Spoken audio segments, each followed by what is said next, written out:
May rock formation na mas lalo pang nagpakinang sa Tiggalay Falls sa Abra. Tiyak daw mapapasigaw ka sa Darna Falls ng Ilocos Norte. G tayo riyan kasama si Rafi Tima. Dito mapapasigaw ka sa ganda. Darna Falls, ipinagmamalaki ng Dumalneg, Ilocos Norte. Ang mga bato ni Darna, dinadalo yan ng malakristal na tubig, kung saan pwedeng magpalutang-lutang o sumisid. Pero magbaon ng ekstrang lakas dahil extra challenging din ang lakaran bago marating ang talon. Di bale, sulit naman dahil tiyak achieve ang kapayapaan. Pero ang puting bato nasa Tiggalay Falls.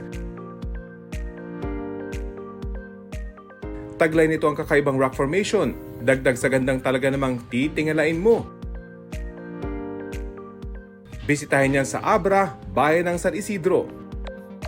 Kung di ka malululain, pwedeng magtampisaw sa tuktok na kayang-kaya mong akyatin. Rafi Tima nagbabalita para sa GMA Integrated News. Huwag magpahuli sa mga balitang dapat ninyong malaman. Mag-subscribe sa GMA Integrated News sa YouTube.